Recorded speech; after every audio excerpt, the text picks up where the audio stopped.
Hippies, I didn't have any use for, and Volkswagens, I didn't like them. I don't think the make of the car you were driving had anything to do with what kind of American you were. We are a country of car freaks. Turn on your TV, you'll see everything, from the Batmobile to the General Lee. Thank you. We don't even get out of our cars to eat.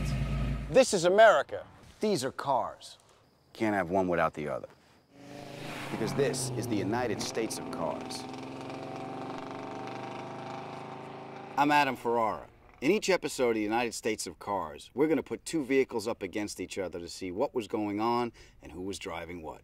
At the end of the 60s, it was muscle cars versus hippie mobiles. Let's line them up. The Judge versus the Bug.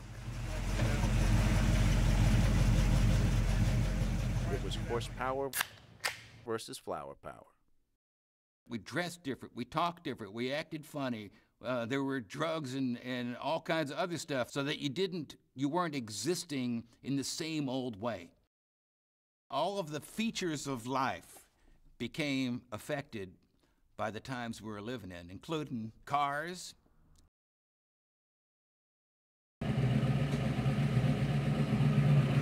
The Louvre is nice, but if you want real art, you come to Tennessee and go to Floyd Garrett's Muscle Car Museum.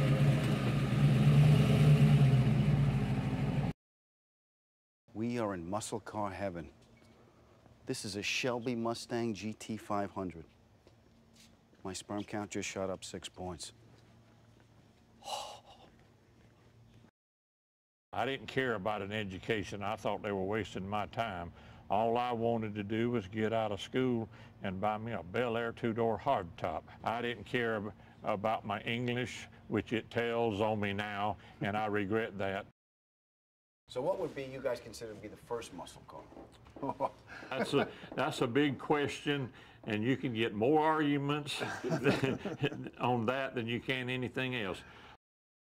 Just the special great one from Pontiac GTO. This isn't a car, it's a time machine. In my mind, it is 1969. I'm cruising down the Sunset Strip.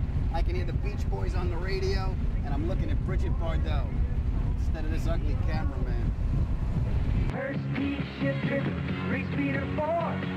Pontiac Clown Air 366 horse. You know, very few people get to drive a muscle car, and I'm driving one of the rarest ones of all. This isn't only a GTO, it's a Judge. It's not only a Judge, it's a convertible. It's not only a convertible, but I'm in it. I look good, don't I? Yeah, drink it in. Judge will rule. Take away. Black in Pontiac. Don't touch that. I'm sorry. We don't touch the cars in the museum. Understood. Now, everyone's heard of the GTO. In my neighborhood, we used to call them goats. Well, down in the South, we called it gas, tires, and oil, or either grind your tires off. Or in Detroit, we'd say it was get your tools out. But Pontiac lifted GTO from Ferrari, didn't they? Yeah, Ferrari had a car called the GTO that actually stood for Gran Turismo Obbligato. Gran Turismo Obbligato. I'm so glad they shortened it. Now, the spoiler was optional on the Judge, or? Yeah, if you think about the late 60s, with Can-Am racing, giant wings were becoming all the rage on race cars. So putting a wing on your street car was a pretty new thing in '69. Is this a hood-mounted tack? Yes. Now, the premise was that when you're on the drag strip and you're shifting, you want to take your eyes off of the road as little as possible. You want to make certain you're keeping it straight. Right. By putting the tachometer out here on the hood, the idea was the driver could see through the windshield, watch his engine RPMs, and not have to take his eyes off of the wheel and keep it all together. But Detroit didn't want you racing, kid. Racing is bad. That in-hood tack is so I never have to take my eyes off the straightaway. This is a man's car. While the Judge was selling horsepower, the counterculture was falling in love with an insect on the streets of Haight-Ashbury, the VW Bug. The Volkswagen Bug represented counterculture, freedom, anti-establishment. Hippies. Hippies? And poor people. And people that just wanted to have some fun. Because they're a fun car to drive. They never got stuck in the snow. You froze to death, but that didn't matter because you were still moving. And they broke, you could fix them at home. Part of the Bug's success and popularity was it could be easily modified to express your personality. From peace signs to flower power paint jobs, some even went as far as Baja bugs and dune buggies. Remember the flower power decals and such? What other Decals, kinds you know of what they things? used to do? They'd use house paint to paint peace signs on their cars. That kind of playful automobile, I can't imagine another time when that has actually happened. Even to this day, there's been no vehicle to replace the fun and the enthusiasm that people would have modifying their own vehicles. Just nothing precedes it and nothing comes after it. It was a self-expression, it was a statement of who you were, it was sort of waving your freak flag. Some people went too far. So on one side, you have the Judge, the ultimate GTO. This car was all about macho and moonshine. And on the other side, the Bug. This car was all about peace and psychedelics. You're stoned, aren't you?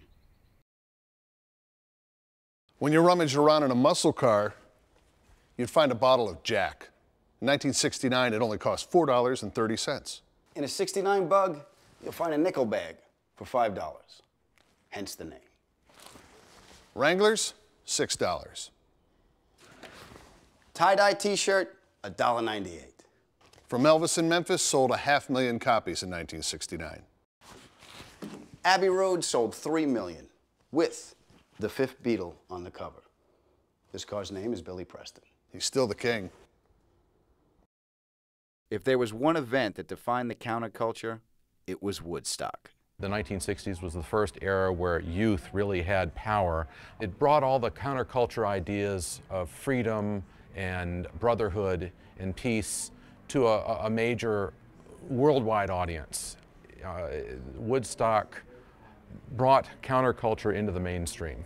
Things were divided up in crazy ways. There was a lot of, I would say, an American version of a cultural revolution going on.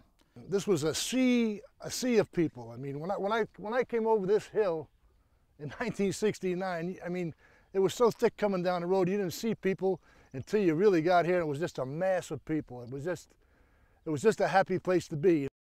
Everybody knows about the music, the rain, and the drugs, but Woodstock was also a car event. So many cars, they closed the New York State Thruway, man.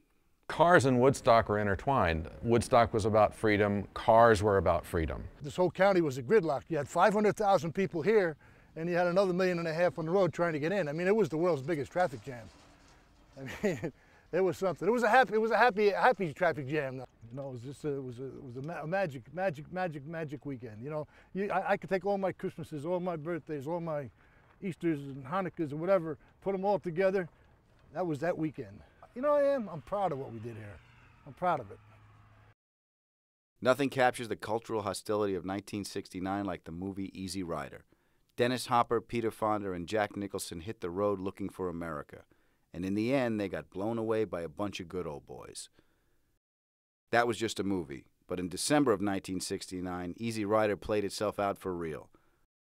Ironically, it happened on a racetrack in California, Altamont Speedway. Altamont brought concert-goers face-to-face with the Hells Angels, and tragedy was the result. That was the end of the 60s, right there. While man was racing to the moon and muscle cars were racing in the streets, Volkswagen Bugs were racing to the box office.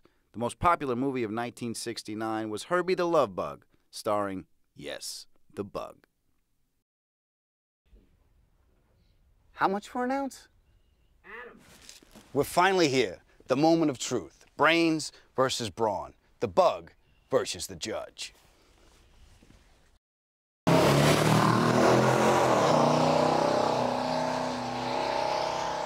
The Judge can do the quarter mile in 13.5 seconds. The Bug can do the quarter mile, hopefully by the end of this show.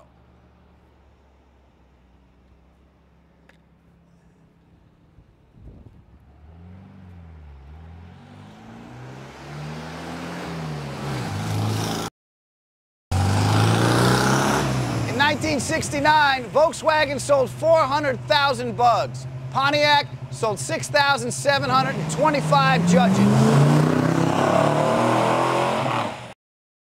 You could buy a 69 Bug on eBay for about $1,200. In 1969, Pontiac only made 5 Ram Air 4 Judge convertibles, and the last one sold for $500,000 plus tax.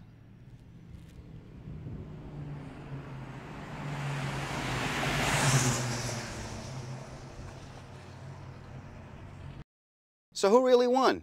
I guess that depends on who you are and what you drove. All I know is I need a ride home. Herbie! We're talking about another day, another time in the world in 1969 when things were a lot more fun, open to a lot more people, open to a lot more variety, and therefore open to a lot more expression and creativity. We'll get back to it at some point. When we come back, the United States of cars is going to the moon. Yeah, we drove there too.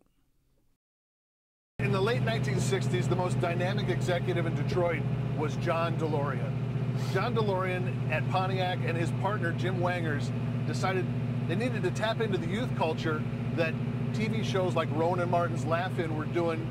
Every week, they'd have skits like the Here Comes the Judge routine. With Sammy Davis, right? With Sammy Davis Jr., exactly. That's how the GTO Judge package came to be.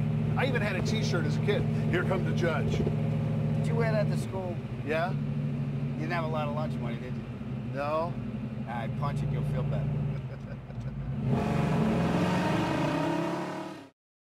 The Judge was designed and named by 2 white guys having a midlife crisis. So naturally, I'm at Hollis Famous Burgers, home of the Hip Hop Museum in Hollis, Queens. Did you eat yet? Orville! Oh! How are you, baby? Good, man. You've been on a long trip. Yep. This is right. Orville Hall, owner, operator of the Hip Hop Museum here in Hollis, Queens. You're in Hollis, Queens. One and only. Let's go. Show me around, Show you pal. around. Now, I have to ask you this. The Yeah. GTO Judge got its name That's from a fast bit. car. Isn't it fast? It's a fast I car. drove it. Right, that's a fast car. And we're going to cut to that right now. Right. Me driving it.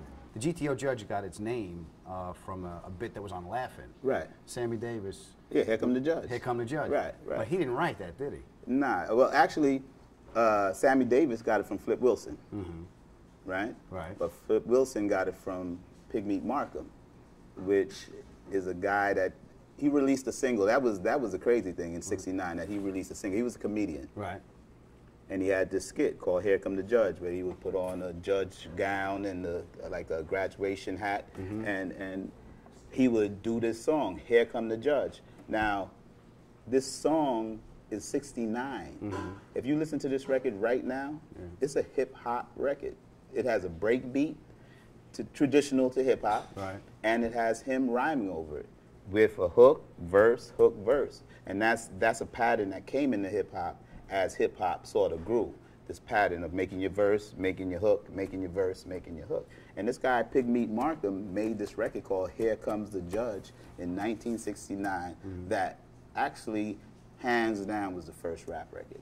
And then they connected that Here Come the Judge to this car out of nowhere. So this rap-influenced record now influenced the name of a car. So this crazy. redneck muscle car owes its name to rap history. Rap history. Remember that.